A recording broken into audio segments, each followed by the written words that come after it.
কিছুদিন আগে এই মোবাইল ফোনটা আমি একটি ঘড়ির সাথে বেঁধে আকাশে পাঠিয়ে দিয়েছিলাম।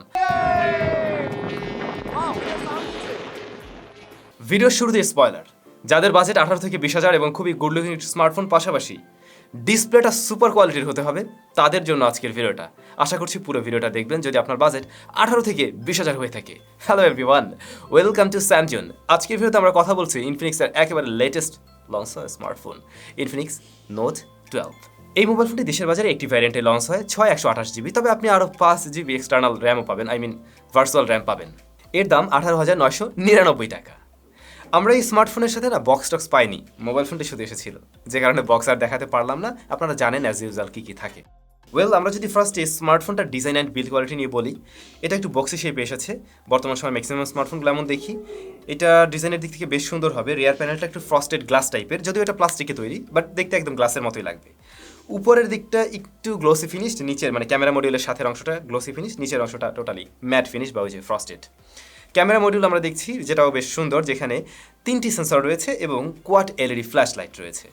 পোর্টস অ্যান্ড বাটনে আমরা দেখতে পাবো রাইট সাইডে থাকছে হোম বাটন, যেটাই ফিজিক্যাল ফিঙ্গারপ্রিন্ট স্ক্যানার হিসেবে কাজ করবে এবং এটা একদম সুপার লেভেলের ফাস্ট অ্যান্ড একুরেট। এর উপরে রয়েছে ভলিউম রকার, একদম উপরের side totally clean.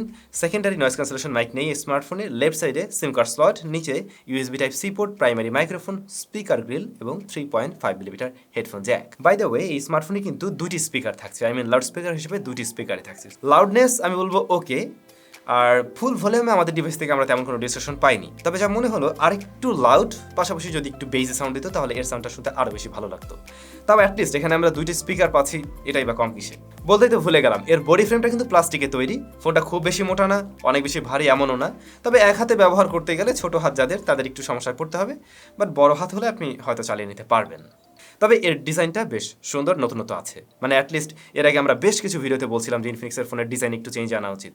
So Infinix সেটা ভালো করেই মাথায় নিয়েছে, ধন্যবাদ। এবার আমরা কথা বলবো ডিসপ্লে সেকশন নিয়ে। যে কারণেই হয়তো আপনি এই স্মার্টফোনটা কিনবেন, হ্যাঁ এই কারণেই হয়তো আপনি এই স্মার্টফোনটা কিনবেন। এই স্মার্টফোনে থাকছে 6.7 ইঞ্চের একটি প্যানেল, যা ফুল এইচডি প্লাস রেজলিউশনের, এবং এটা অবশ্যই অ্যামোলেড প্যানেল, যদিও এটা রেগুলার রিফ্রেশ রেটের। হাই রিফ্রেশ রেটে আলো জোস হতো, কিন্তু সত্যি বলতে এই ডিসপ্লের কোয়ালিটি নিয়ে আপনি নির্দ্বিধায় সন্তুষ্ট থাকবেন। ডিসপ্লের চিন বা বেজেল নিয়ে বলতে গেলে লোয়ার চিনটা বেশ ভালোই ন্যারো রাখার ট্রাই করছে অ্যাজ এ 18,000 টাকার একটা ডিভাইস হিসাবে। ইভেন আমরা 25, 26, 30,000 টাকার অনেক ডিভাইসেও এতটুকু নিচের চিনটা দেখতে পাই। তবে আপার চিন, পাশাপাশি এর যে ওয়াটার ড্রপ নস, এইটা একটু চোখে লাগবে, কারণ এই সময় দাঁড়িয়ে আমরা পাঁচল কাটার দেখে অভ্যস্ত। সো সেই বিষয়টা আমি অবশ্যই মিস করছি। কিন্তু আমি যদি এই ডিসপ্লের কোয়ালিটির কাছে আসি, তাহলে আপনি নির্দ্বিধায় সন্তুষ্ট হবেন। আবারও বলছি, ডিসপ্লের ব্রাইটনেস যথেষ্ট ভালো। ইনডোর লাইটিং কন্ডিশনে, ইভেন আউটডোরে ডিরেক্ট সানলাইটেও এটা ঠিকঠাকভাবে ভিজিবল ছিল। এর টাচ রেসপন্স আমরা খুবই ভালো পেয়েছি।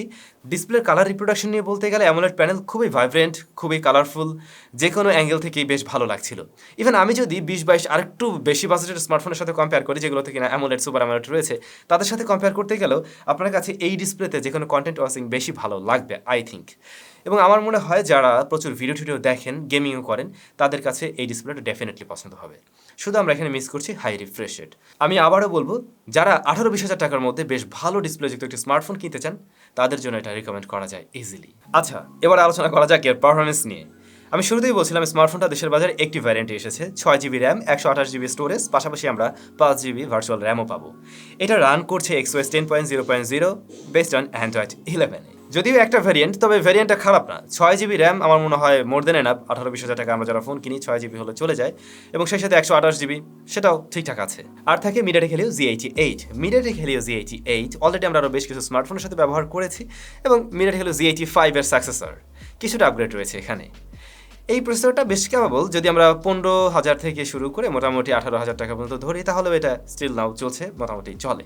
রেগুলার কাজবাজের জন্য এটা ঠিকঠাক আছে। ইভেন আপনি যদি একটু মাল্টিটাস্কিং হেভি কাজ করতে চান, দেন এটা পুষিয়ে নিতে পারবে।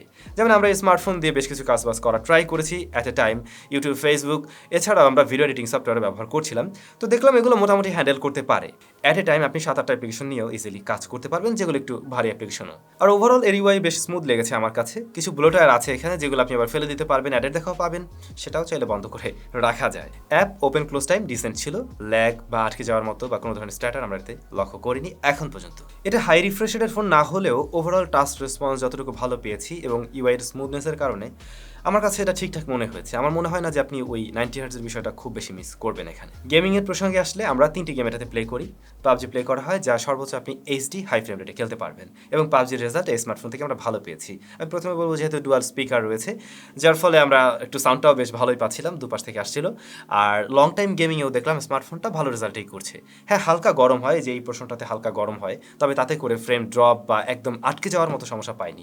মাঝে মধ্যে ফ্রেম ড্রপ পেয়েছি ঠিকই, কিন্তু একদম আটকে যাওয়ার মতো সমস্যা পাইনি বা বড় কোনো ল্যাগ দেখা যায়নি। আর এই এইচডি হাই ফ্রেম রেটেই আমরা দীর্ঘ সময় গেম প্লে করি, তাতেও দেখলাম ভালো রেজাল্ট দিতে পারছিল এই স্মার্টফোনটা। আর ডিসপ্লেটা যেহেতু খুব বেশি কালারফুল, মানে গ্রাফিক সেকশন থেকে যতটুকু আউটপুট দেখুন না কেন, ওভারঅল দেখতে বেশ ভালোই লাগছিল। তারপরে আমরা যদি সিউডিতে আসি, সিউডির রেজাল্ট এই স্মার্টফোনে আরও বেটার পেয়েছি। বেশ স্মুথভাবে এই গেম প্লে হচ্ছিল, এবং এখানে গ্রাফিক্স এবং ওভারঅল এক্সপিরিয়েন্স ভালো ছিল। দেন অ্যাসপাল্ট 9 শুরু থেকেই ভালো রেজাল্ট করছে এই স্মার্টফোনে, কোনো ধরনের ল্যাগের দেখা আমরা পাইনি, মাঝে মধ্যে ফ্রেম ড্রপ পেয়েছি।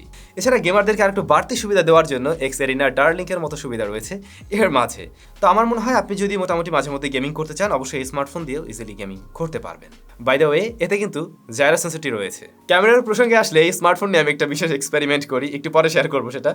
তো এর রেয়ারে আমরা 3টি সেন্সর পাবো, 50, 2 এবং ভিজিএ, আর ফ্রন্ট ফেসিং ক্যামেরায় 16 মেগাপিক্সেলের শুটার। তো মেইন ক্যামেরাতে আমরা বেশ কিছু ছবি তুলি বিভিন্ন সিনারিতে। তো যেটা দেখলাম, মেইন ক্যামেরাটা ডে লাইটে বা প্রপার লাইটিং কন্ডিশনে শার্পনেস ডিটেলস ভালোই ধরে রাখতে পারে, তবে কালার কিছুটা বুস্ট আপ করে, বিশেষ করে গ্রিন কালারটা ভালোই বুস্ট আপ করে, মানে একটু সোশ্যাল মিডিয়া রেডি টাইপের ছবিতে এই স্মার্টফোনটি। আর লো লাইটের ক্ষেত্রে কিছুটা সফট হতে লক্ষ্য করা যায়, যদিও এর নাইট মোডটা আবার ভালো কাজই করে। নাইট মোডে দেখা গেছে যে আলো কিছুটা বাড়িয়ে দেয়, একটু স্টেডি করে ধরে রাখতে পারলে আপনি শার্পনেস ডিটেলসও ভালো পাবেন। তবে মেইন ক্যামেরা দেখলাম একটু লো লাইটে, রাতে না, একটু লো লাইটে বা ইনডোর লাইটিং কন্ডিশনে কিছুটা কন্ট্রাস্টি হয়ে যাচ্ছিল। আর ডাইনামিক রেঞ্জ আমি আরেকটু বেটার আশা করছিলাম। ডাইনামিক রেঞ্জে স্মার্টফোনের ক্যামেরাটা কিছুটা পিছিয়ে থাকে। রয়েছে পোর্ট্রেট মুড, এজ ডিটেকশনে মাঝে মধ্যে কিছুটা মিসম্যাচ করে। আর ব্যাকগ্রাউন্ড ব্লারনেসটা সেটা ঠিক আছে, তবে মেইন সাবজেক্টকেও একটু সফট করে ফেলে, একটু ব্রাইটও করে দেয়, যদিও সেগুলো দেখতে আবার খারাপ লাগে না। একটু আগেই না বলছিলাম এই স্মার্টফোনে আমার দারুণ একটা এক্সপিরিয়েন্স রয়েছে। কিছুদিন আগে এই মোবাইল ফোনটা আমি একটি ঘড়ির সাথে বেঁধে আকাশে পাঠিয়ে দিয়েছিলাম। তো আপনারা যে ভিডিও ফুটেজটা দেখছিলেন, ওটা এই স্মার্টফোন দিয়ে শ্যুট করা হয়েছিল। এটা দিয়ে ভিডিও রেকর্ড করা যাবে সর্বোচ্চ 2K 30 FPS এ, এবং স্ট্যাবিলিটি হিসাবে আপনি ইআইএস পাবেন। ভিডিও মোটামুটি স্ট্যাবল, তবে ফ্রেম কিছুটা ক্রপ করে। আর যারা স্মার্টফোন দিয়ে ভিডিও টিডিও করতে চান, এই স্মার্টফোনটা দিয়ে সে কাজটা করতে পারছেন। ফ্রন্ট ফেসিং ক্যামেরায় 16 মেগাপিক্সেলের শুটার পাবো, যার রেজাল্ট নিয়ে আমি মোটামুটি সন্তুষ্ট আছি। প্রপার লাইটিং কন্ডিশনে এটাও ভালো শার্পনেস ডিটেলস ধরে রাখতে পারছিল। ডাইনামিক রেঞ্জ মেইন ক্যামেরার মতো বলবো এখানে আরেকটু বেটার হওয়া উচিত ছিল, তবে এর বাইরে ফ্রন্ট ফেসিং ক্যামেরার রেজাল্ট ভালোই পেয়েছি, ইভেন ইনডোর লাইটিং কন্ডিশনে। কিন্তু অন্যান্য স্মার্টফোনের মতো ইনডোর লাইটে অবশ্যই এর ছবিও কিছুটা সফট হয়ে যায়। ওভারঅল যদি আমাকে ক্যামেরা নিয়ে বলতে বলেন, এই স্মার্টফোনটার এখন পর্যন্ত সব কিছু আমরা ভালো দেখে আসছি। ইভেন মেইন ক্যামেরার রেজাল্ট তো ডিসেন্ট পারফরমেন্স করতে পারলেও এখানে আমরা কিন্তু আলট্রা ওয়াইড সেন্সর মিস করছি। একটি 18,000 টাকার ফোন, সেই হিসাবে অবশ্যই আমরা আলট্রা ওয়াইড সেন্সর এখানে মিস করছি। তো এখানে যে ভিজিএ সেন্সর রয়েছে, এর চাইতে একটি আলট্রা ওয়াইড সেন্সর দিলে সেটা বরঞ্চ কাজে লাগতো। সো নেক্সট টাইম আমার মনে হয় এই বিষয়গুলো ইনফিনিক্স মাথায় রাখবে, যেমন ডিজাইনের ব্যাপারটা নিয়ে আগের বলার কারণে তারা মাথায় রাখছে। সো ক্যামেরা সেকশনে এবার একটু পরিবর্তন আনার পালা। এই মোবাইল ফোনে আপনারা ব্যাটারি পাবেন 5000 mAh, আর এর সাথে চার্জার পাবেন 33 ওয়াটের। 5000 mAh ব্যাটারির জন্য 33 ওয়াট চার্জার আমি বলবো স্ট্যান্ডার্ড।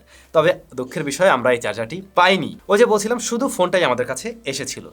ব্যাকআপ আপনি একদিনের মতো ভালোভাবে এটার থেকে ব্যাকআপ পেয়ে যাবেন। আমরা মোটামুটি একেবারে হেভি ইউজও করে দেখেছি, মানে প্রচুর পরিমাণে ভিডিও দেখা পাশাপাশি গেমিং, তাতে দেখলাম দিন শেষে একবার চার্জ করলেই চলে। নেটওয়ার্ক রিসিপশন আমরা বোথ কানেকশনে ভালো পেয়েছি। ইভেন এর যে এয়ারপিসের সাউন্ড, সেটাও ঠিকঠাক আছে। ইনডোর বা আউটডোরে বসে কথা বলতেও কোনো ধরনের সমস্যা হচ্ছিল না। সো এই ছিল স্মার্টফোনটা 18,299 টাকা। কী অফার করলো আপনারা সব কিছু জেনেছেন, এবং অলরেডি হয়তো বুঝতে পারছেন কোন জায়গাটা ভালো ছিল, কোন জায়গায় একটু কম ছিল।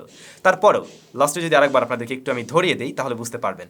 ফার্স্টে আমরা কিছু ল্যাকিংস, তারপরে কিছু ভালো দিক নিয়ে অবশ্যই কথা বলবো। দাম কত? 18,299 টাকা। সো আমরা কম কি পাচ্ছি?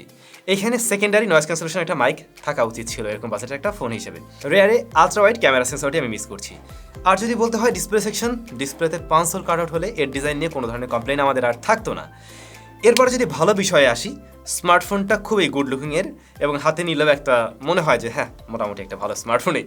তারপরে এর যে ডিসপ্লেটা, এটা এক কথায় এই বাজেটের সেরা ডিসপ্লের কাতারেই থাকবে, যদিও আমরা এখানে হাই রিফ্রেশ রেট মিস করছি, বাট এমনিতে ডিসপ্লেটা যথেষ্ট ভালো। তারপরে প্রসেসর, সেটা একটা ডিসেন্ট পারফরমেন্স দিতে পারে। ইভেন যারা গেমিং করতে চান তারাও এটাকে চয়েস করতে পারেন।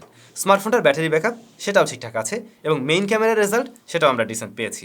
আর অবশ্যই ডুয়াল স্পিকার রয়েছে। সো এই সমস্ত বিষয়গুলো অবশ্যই ভালো দিকের মধ্যে থাকবে। বাকি ডিসিশনটা অবশ্যই আপনি নেবেন, তবে যেহেতু কয়েকটা জায়গায় একটু কম রয়েছে, প্রাইসটা আরও একটু অ্যাগ্রেসিভ রাখা গেলে মনে হয় আরও অনেকের জন্য একটু সুবিধা হতো, রাইট? তো আপনাদের কাছে কেমন লাগলো এই ডিভাইস কমেন্ট করে জানাবেন। সবাই খুব বেশি ভালো থাকবেন, হ্যাঁ খুব বেশি ভালো থাকবেন। আর অগ্রিম ঈদের অনেক অনেক শুভেচ্ছা থাকলো। দেখা হচ্ছে স্যামজনের নতুন ভিডিওতে। তারা